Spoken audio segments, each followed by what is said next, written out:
What's the one thing you remember about your prison cell the most? What sticks out?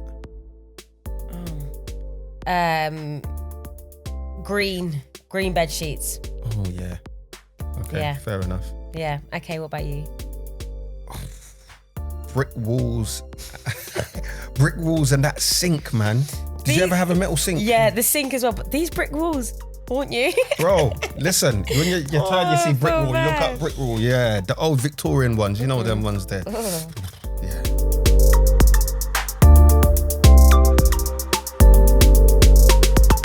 Hello and welcome back to Life After Prison, the sit down.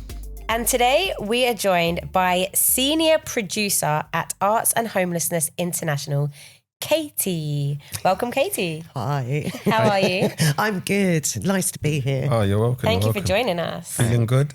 I think so, yeah. That's good, man. That's good. We're going to go straight in, yeah? Okay, great. Let's do So it. you served time in a maximum security Australian prison. That is correct. Can you tell us what that was like? Yeah. Throwing you right in. I Right in know, the just deep go end. straight in. Yeah. It was interesting. I sometimes think it's a bit like being on a parallel universe where everybody sort of speaks English, but there's this sort of things are just slightly different. The different twang. Well, no, words have different meanings, Okay. for example. So, like the first day I got there, I went up to like, I don't know, the screw, I'm allowed to say screw box on it, yeah. And he was like, oh, how are you going? I was like, well, don't be ridiculous. I'm not going anywhere, am I? Like, what do you mean now? That must have been so confusing. And he just looked at me like I was an idiot. And there was lots of things like that. So that was, that's a little bit of what it was like. It was hot, boring. I mean, I guess you couldn't actually appreciate the sun either. It was just Yeah. hot. Or could you? Well, Did you get the sun? Yeah, you did. Get your vitamin D? When I first got there, I did that sort of thing. I was acting like I was on holiday, like just lying there trying to do a bit of sunbathing. Oh my God, I would have done the same thing. I would have taken advantage. But then that wears off quite quickly and you can't really sunbathe that properly. Sort of, I don't know what it's like here, but we had to wear a uniform. So That's What's so the- what is the crazy uniform? because you're like, I mean, you're from here and you're like, I don't know what it was like here, you had the choice. What was the uniform? no. Oh, it's horrible. It was blue tracksuits, like Smurf blue. So I used to call it a Smurf camp because we had white T-shirts with the name of the prison, sort of the letters. Okay. And blue blue jumpers. So the prison I was in, if you've ever watched Prisoner Cell Block H, or you're a bit young, all right, then it's a famous TV show. It's now called Wentworth. Zach really wanted to bring that up. That is the prison. Is that like? It's based on the prison I was in. Wow. Okay. Is it? Yeah, producers used to come round to get stories. I don't Is know how it? ethical that is, but yeah, Wow. seriously. So it's actually because I used to watch Wentworth. yeah, You know what I it used mean? to be called Prisoner Cell Is that Block what it was? H. Okay. Well, in this country, I think they call it prisoner over there. Okay. Is it? That's what they call it. Okay. Was it on TV in there whilst you were in there? No, I didn't actually see it. No, you're right. I didn't. Okay. No, it wasn't on TV. We just had like the normal channels. Ew. It's got a bit of a cult following out It here. has, yeah. But when I So was Wentworth growing is up, basically Yeah. Australian drama about women's prison, right? it's the one in Victoria. So because there's different states, obviously. Yeah. And So if you want to get an idea of Australian prison, then check out the series. obviously it's a bit over the top, but yes, it's like I mean, It's exaggerated. Obviously, it's dramatized, isn't it? Okay, so what did you actually go away for? Yeah. So I went away for importation of a border control substance. It's So I was the first person to be arrested for this particular substance because 3 days before I went, it wasn't a border control substance. Oh. So, and I was waiting around a week as well. Because they didn't know what to do. So it's it's not really an excuse, but it's part of the reason I sort of agreed to do it. In my own head, I was thinking, oh, it's all right. I'll go home with a fine, 80 quid fine. And they did ask me to sort of do like stronger stuff, but I was like, no, I'll get into real trouble. So if it was 3 days earlier, you wouldn't have got into this trouble. You would have got a fine and off you go, probably. Yeah. And what did you actually get? 4.5 years, 2 and a bit to serve. Yeah. That's a big jump from a 80 quid fine to From 4.5. thinking you're getting fined to that. Oh no, that's crazy. It was a bit. So in your head, you didn't think that this was... So it was really good because I was really calm and like when I got arrested, I was really sort of composed and like... So where did you end up getting arrested? Where did you get... At the airport. In Australia? Yeah, in Australia. Okay. Yeah, on my way through. Yeah, an extra security check. But An extra one. Yeah. So how did it feel getting through security in England? Did you think this was, fine, good? Or was you nervous? I was nervous. But I was having such a tough time. Oh dear. Another part of the reason I did it at the time was to escape from my life because it is so different. It's so out of character for me. Like people that know me couldn't believe that I would ever do anything like that. And I was just I don't know how to explain. I thought in my head I was a spy or like something. It doesn't really justify it, but that's how I was feeling at the time. You're playing a role, innit? You're playing a character. And I was escaping my life and it felt dangerous and glamorous. And that's really stupid, but no, I mean, but I was nervous. It was all these sort of feelings. That adrenaline and that buzz kind of that. Yeah, exactly. People seek for, and sometimes it isn't the right buzz, but no, exactly. But and on the plane, was that the kind of the same feelings? Yeah, I don't know. I just like flying on planes, so I felt really. Did you think you was in a movie or something? Yeah, talk us through that because you're on a plane. It's a long, what's the flight? 20 hours plus, it's a right? long way. Yeah. 20 hours plus on this flight. And just to make it worse, I went through Dubai. No, wow, you're brave.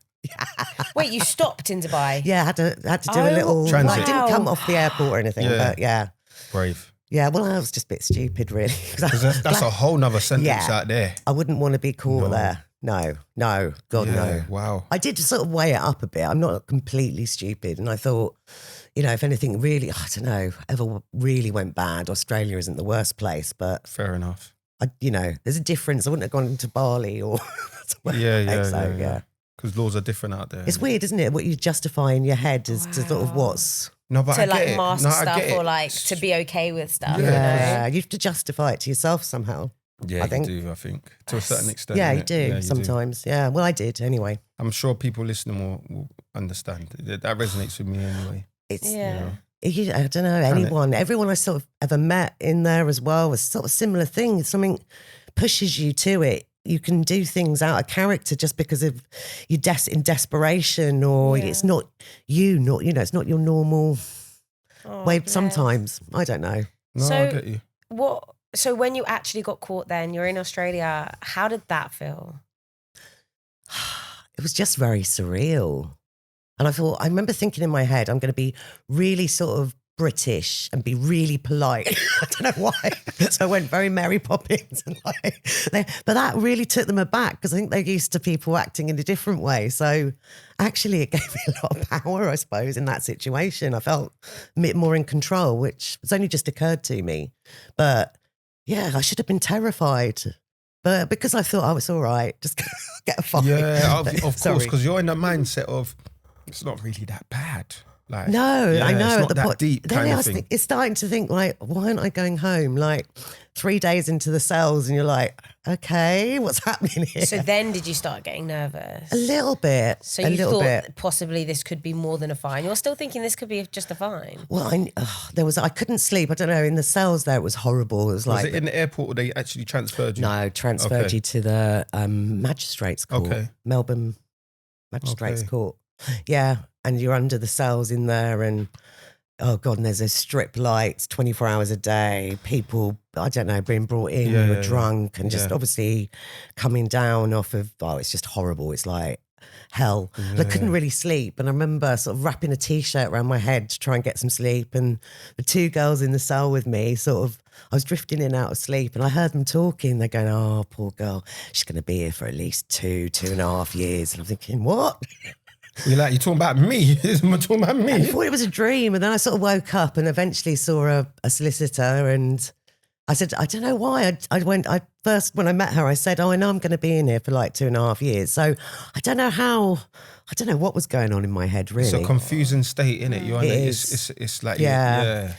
But I sort of accepted it. Maybe it was just an acceptance and realization that, whatever you were kind of running from, at least that was done, like it was kind of like just all done, wasn't it? It like, was a relief. Do you know what? I remember in a moment thinking, oh, I don't have to sort of keep fighting. There's nothing I can do about it. I've got no choice. And we've heard a lot of people say that. So this Have is you? not, Oh, that that's like, good. you know, when just me. they get caught or when they go to prison or they finally stop running and they finally stop the addiction or, you know, things like that. So this is common for people to have said. So don't feel like you're some weird weirdo sitting there right now. You're in good company.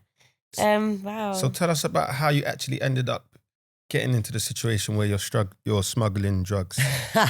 Yeah. Started in 2008, you know, the recession, lost my job. I don't know, I've heard this story a number of times that a few big things happened at once, like relationship broke down and then I was having trouble with where I lived and debt. Just a lot of things all happened at once. And my job was really sort of, it was all in the news because it was right at the beginning of the recession. And I don't know, I just started going clubbing. I don't know why. It's like I'm a midlife sort of, I don't know, I did everything back to front. I didn't do it so much when I was younger, but I hit 30 and I suddenly was out from Thursday till Tuesday and starting to take a lot of drugs. And then all that other stuff happened and it just all crashed. And next 5 years were just bleak. And lots of my friends started dying. So I don't know, It's not. I know people have been through worse things, but at that time it felt like everything was crashing around me. And it's not about like other people having like having it worse or whatever. It's about why this happened to you and like what you went through. So I mean, it's a lot. And that was a tough year. 2008 was tough. That was serious. That's when Woolworths disappeared off the high street. Just to put in context, you know, the pound wasn't the same. Like jobs were gone. So what's things the word? Knowledgeable about all this stuff. It's very true. I remember it clearly as well. Yeah. It's a tough time. So it was bleak. And normally I was always good, you know, I'd always get back on my feet. But when you've got too many things that sort of floor you, I think it just felt like that spider kept sort of trying to crawl out and then just sliding back down the path. Wow. And it went on, it was so dark. I can't even remember much of that time. It's sort of, I get snapshots. It's just, I didn't stop taking drugs. I didn't want to come down. I didn't want to feel anything. It was around the time of what's that sort of, you know, when they're calling it bath salts, meow meow. Yeah. Where you could buy it the legal legally. highs. I was dialing it up like pizza, like Sunday morning, you know, like honestly, it was ridiculous. And I just never stopped. So, and that's why, And things kind of continued and spiraled from there. Yeah, really, Wow, that's tough, man. So what was your job at the time? Right, well, originally I was an actress, but then somehow at that time I was working as a wedding gift list consultant. It was like a little job I saw in the paper when I was acting to go along with it, and actually really enjoyed it and ended up doing that as a career and stopped acting. Okay. And it was a bit of a weird job, but I don't know, it's probably my first job where I felt like fulfilled, and it was like good, like not good money, but you know, like enough. So before you got into like partying and the drugs and stuff, what was life like? I just worked. Was it good? Great. Well, yeah, it was. Yeah, I was quite lucky. I was always happy, and I was always doing a million jobs to sort of support myself. Like I was a shoe shiner in the city for years. Like my CV's nuts, and I just did bonkers things really, and. Yeah. And this kind of stuff like drugs and stuff, was that involved in your life before ever? Sort of. I've always I had a bit of a bad time as a teenager and I was a bit like wayward, shall we say. And then Been there. Then I became my mother got converted to become a born again Christian. Very dramatic conversion. That was nuts too. So I went a bit the other way for a while. So I remember walking out of parties when I was younger, going, oh God, people are taking drugs. Like, that's why people found it so strange that I would.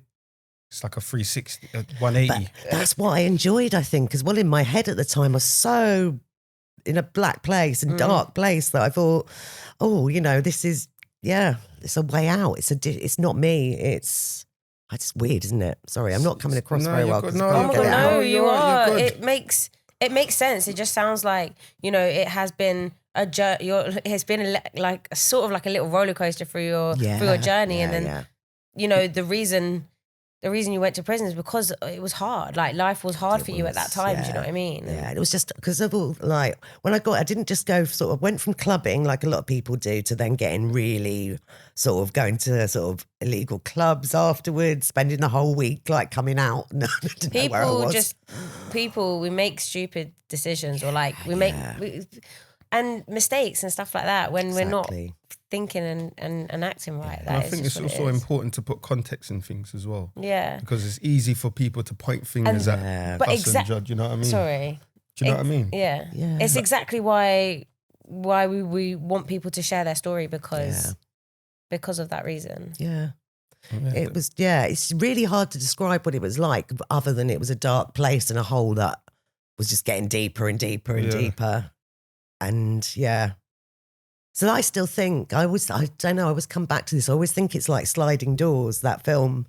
And that moment in the airport where I got pulled over felt like there was a moment then. And I'll be honest with you, I probably could have, I still don't know, because they didn't find it. I showed it to them in the end, which is really like when I got to prison, everyone was going, like, "Oh God, but you're nuts!" Like, you know, do you want to give them some cash too? Like, but that was actually an important decision for me, and I think everyone I meet goes, "Oh, poor you. You know, what a shame you didn't get away with it." And they don't understand that. I think if I'd gone straight through, or I blagged it, and you know, done all of that, I don't think it would have been this happy ending. Yeah. And that's what's really frustrating, because I get all those patronising do-gooders that go, oh, what a shame. I've been all, you know, all that. I'm just going to punch them. I'm like, no, you don't understand. You needed it. It was just a massive turning point. No, I get it. You needed to go through this in order to get to where you are now. Otherwise, who knows what path it would have been. And in my head, it was important that I took control of that situation. And I think from that moment going, okay, I'm going to own this. Yeah. Which might not have been that wise, but I still, honestly, ever since I did that, and it's not like everything was easy, but everything has fallen into place. Yeah. Yeah. I know, even during the time inside. It was like all my needs got met, and I don't really ever know how that happened. And it's not been easy, and it's been a lot of hard work and a struggle since getting back and to get back on your feet. Yeah. But the opportunities have presented themselves. Whereas I always think back to that 5 years where I couldn't get out, just couldn't. Yeah. Couldn't. Yeah, and the difference is such a relief. Anyway. Oh, good. You mentioned it briefly, but what was the reaction from your family and friends? Was it a shock to them? Very shocked. Yeah, really shocked. Oh, my poor dad. I feel so bad. I was such a coward. It was about 2 o'clock in the morning or something, 3 o'clock in the morning in England. And I just couldn't call him. My one phone call, I used it to call the British Embassy and ask them to call my dad. I was like, could you wait until about 8, 9 o'clock in the morning so he doesn't have a heart attack? Yeah, mainly supportive, some family. Yeah, bit funny, but not really. Mm-hmm. Mainly in the main supportive, but very shocked. Yeah, very shocked. How did that make you feel? Yeah. Well, I didn't really care. Yeah, there's nothing I can do about it. I only cared about my dad, to be honest. And like, you know, that's what I hadn't thought through when I was sort of trying to, when it was all going through my head and, you know, I was making that decision whether to do it. I thought about myself, but I didn't think about my family and how it would affect them. I thought how I would get through anything or what, you know, and that really floored me, that I'd never thought about anyone else. I was only thinking about me. But they are just, they come with it, don't they? No, I could say the same thing about myself. You know, you're thinking about what I'm going to do if it goes right. If it doesn't go right, you know, if it does go right, what's the next step? You At know least just trying to stay positive that it's going to go right. There is that. Sorry, not good, but you know. Yeah, power positivity, you know, it's not going to fail. In my old line of work, you had to be positive, otherwise you can't be on the team. Oh. Do you know what I mean? Like kind of thing. So yeah, it's just how it is. I always like to prepare, and I remember people saying to me at the time, no, don't even want to hear anything like it's going to go wrong. Like And you're like, but no, I need to know. I need to have a plan. Yeah. Did you actually have any, you know, you're far away in Australia. Did you actually have any visitors? Did you get Yeah, to... bless my dad. He rounded did up some come. long lost family like, who I'd never met. So I did, about a year in, I got a visit from them. That was lovely. So that was Is nice. it? Yeah. Were they in Australia? They were in a different state. They were Okay. in sort of Adelaide. Have but you they- got Australian in you? No. Oh, they're just randomly in Australia? Yeah, I can't even. They're like a cousin or something. Like, Okay. you know, Cool. sort of knew. I'd heard about them, but I'd never really met them. Well, So, that was a little bit convenient. but again, when I say about being lucky, I like the night before, a couple of nights before I left to do this, I met this random guy in a club, right? We had a couple of, those 2 nights as dates. And anyway, when I got there, he was really upset and he had this friend living in Australia and he contacted this guy and this guy and his girlfriend came to visit me all the way through my sentence. Wow. I didn't know. I never saw the guy that I was, had the thing with much again, really. But yeah, he came and visited me and he was teaching English as a foreign language or something. And he used to get like 2 buses to come and visit me and go through all of that and bring me like, could have pajamas and stuff. You're allowed Are to. you still in touch with them Yes, now? yeah, that's I am. nice. Yeah. Wow. And not that, he supported my dad as well because like my dad's a Fulham, was a Fulham supporter and they used to like talking about football and just those little things of emailing my dad, just that That's meant nice. a lot. Yeah. That's really sweet. And that's what I mean by the amount of kindness and just and that's, I don't know, everybody always thinks I had a traumatic time and it wasn't easy. Don't want to sugarcoat it because most days I just cried. But like, I met some extraordinarily kind and I brought away so many positives, not just negatives. Very kind people out there. There really are. What's the visiting system like then? I think How does it work? I think it's the same here. You have to get people put on your list, get approved. Then they sort of, how do they? Oh, then you book in the visit. That's right. You do a visit form and then that gets approved. Sort of thing. Do you have to wear that same uniform on the visit? Oh no, it's even worse. You have to wear a worse uniform? No, you are cable tied into a really nice green jumpsuit that makes you look like a Teletubby. It's lovely. Cable tied? Cable tied at the neck, yeah. No. Yeah. Wait, is it like a boxy outfit? Yeah, it's like a big all-in-one long jumpsuit with... I feel like... Such a shame I've got photos, but... I feel like I know what that outfit feels like. I feel like I've had to wear one of them. That sounds like, you know here when you... uniforms. No, you know in I don't know if you lot know, but you know in prisons in UK, if you have escaped or like you've run away from court, you wear an E-man suit. You call it an E-man suit, which is like green. They have those all right. boxy ones. It's probably similar. Like it's like a forest green or sometimes... Proper forest green jumpsuit. If you're unlucky, you got the really old shiny ones, which were more like Kermit the Frog green, and they were really bad. They're just trying to ruin it, aren't it's they? So you really? can't like try and get things in, but you still can because you can still get your arm. It's max, isn't it? Well, boy, where there's a will, there's a way. You know what I'm saying? We you know.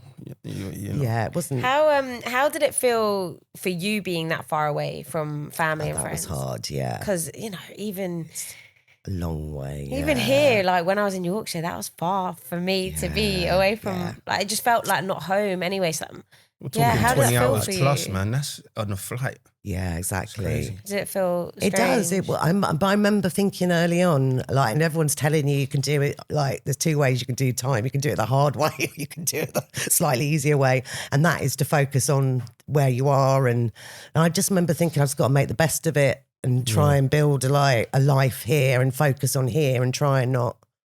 I know some people do completely sort of make themselves sort of, sorry, I can't think of the word, like not talk to anyone from home and isolate themselves. Oh, isolate, yeah. But I didn't do that. But I had to, I had to forget certain things. Like when I got back, I couldn't remember people's like addresses or tube stations. It's like my brain got rid of the information I didn't need.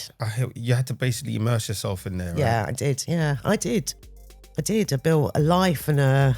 Did you make friends? Yeah, I did. Yeah. Yeah, well, I don't know. It's hard, isn't it? Because you don't know if you're really... I don't know, man. Do you speak to them now? I do, on sort of Facebook. So more sort of, there are a few people that I've stayed in touch with. And But you do have to keep people at a certain distance at the same time. 100%. It's a weird feeling. It is. But It is weird. it is weird. Yeah,